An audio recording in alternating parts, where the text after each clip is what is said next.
Question number 9. Let's say x equal to a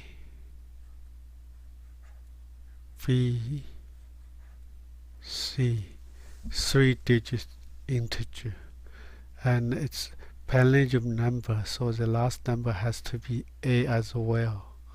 ABA has to equal the hundredth position, and the unit position has to be the same.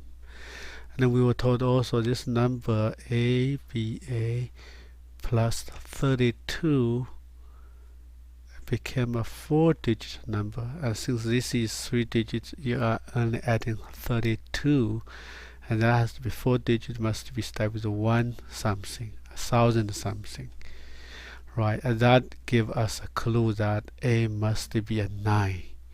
It cannot be 8 because you are adding some number less than 100, right? So we have A equal to 9.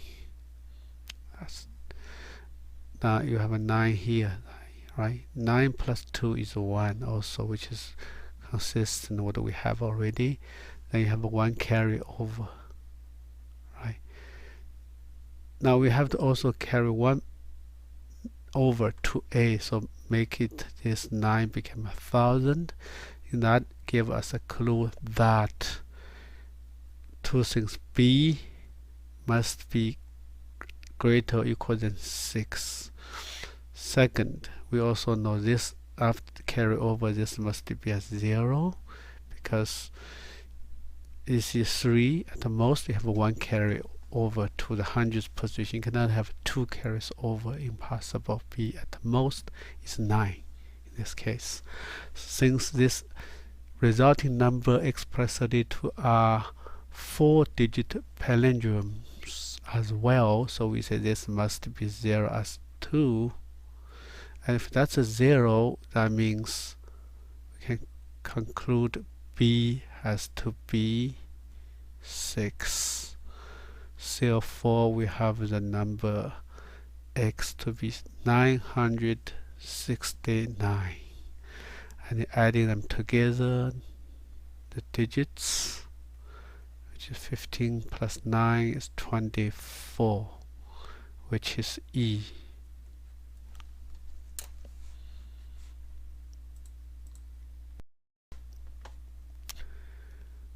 Question number 10. So we give the definition here first. A leap year has 366 days. It is a year divisible by 4, except if it is also divisible by 100, but not by 400. So 1700 or 1800 is not a leap year, but 2012 or 2020 is. 2020 is divisible by 4, and 2020 is not divisible by 100, so they are leap years. That's one fact we have to know to solve this problem. Second thing we have to know is in a non-leap year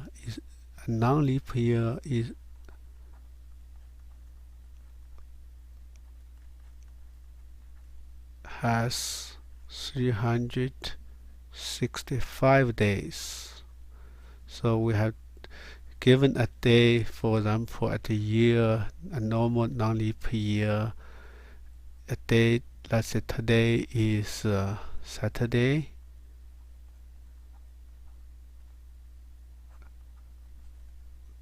And what will be the day a year later? Which day a year later? I assume this year is non-leap year. Which day a year later? We do that exercise first. Since 356 is not a multiple of 7, so let's do that. What's the remainder we have? So we have 5, 15, 2, 1 is a remainder. So a non-leap year has 52 weeks plus 1 day as a remainder. And we know for a leap year, 366 divided by 7, the remainder would be 2 is a remainder. A remainder of 2. So that gives us a clue. If today is Saturday and this is a non-leap year, next year would be the day, same day today, next year would be Sunday, because it's 1 day after. Remainder is 1, right? So now go back to this question. This is May 27, which is a Tuesday. A leap year 2008, but not leap years 29 days in February. So the next year would be 2009, which is not a leap year. So that will give us May 27, Tuesday became Wednesday.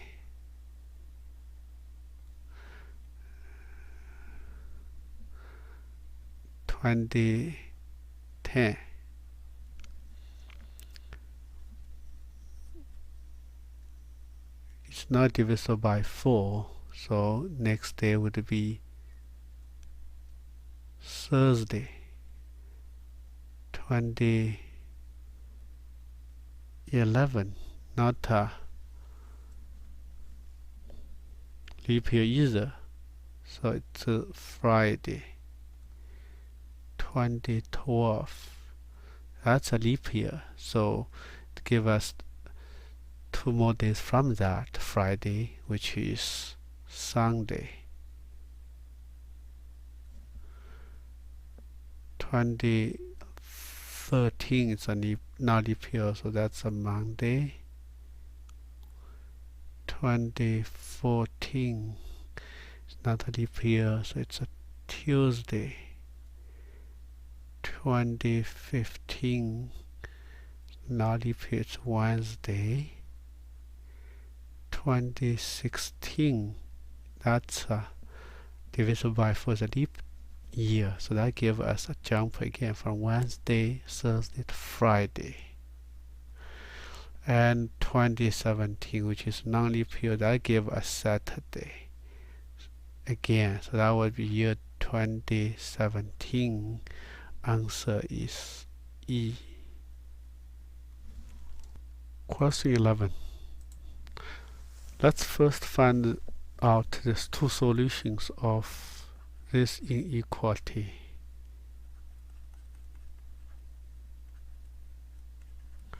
So from that we have a minus 3, b minus 3. So we have a minus 3, 2,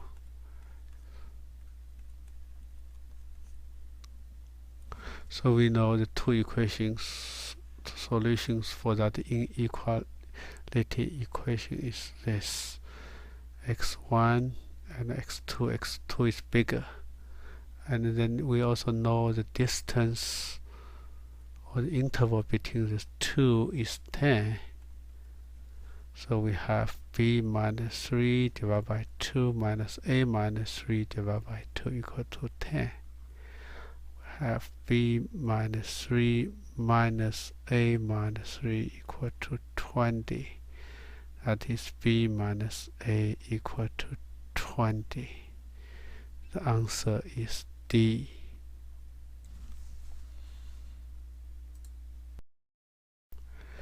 Question 12. So, Logan is constructing a model of the real tower.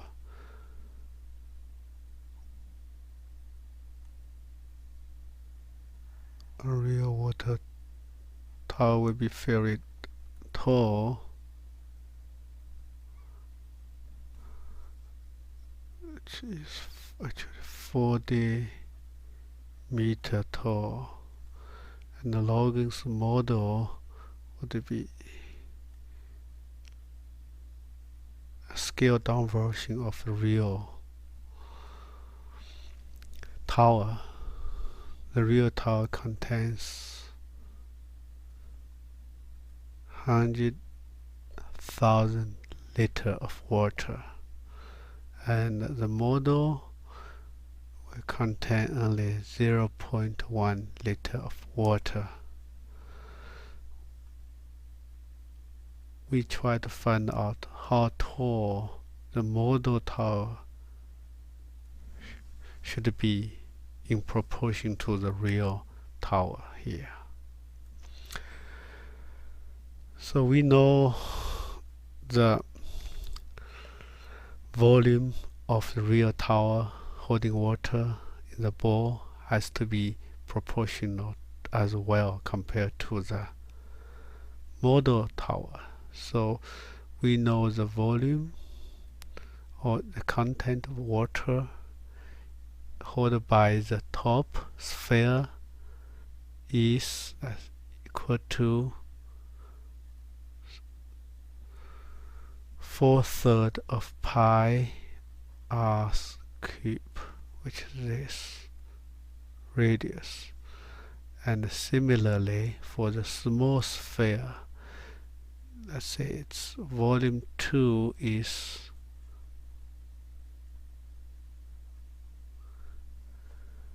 r2 cube. This is r2, and the ratio is v1 over v2 equal to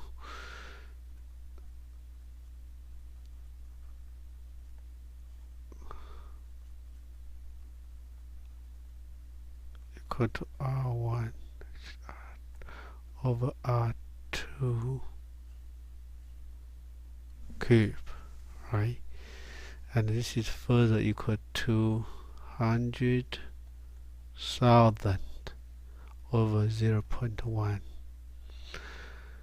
which is 10 to the power of 6, or 10 to the power of 2, and then to the power of 3. So from that we know the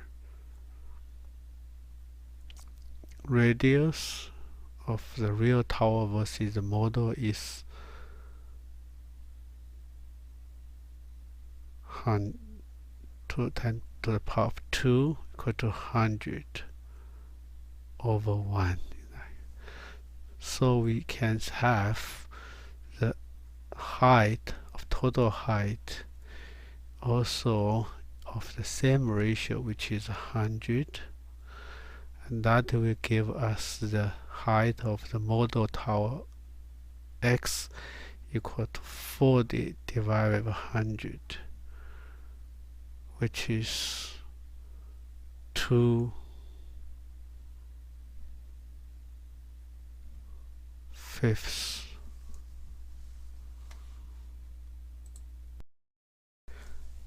which is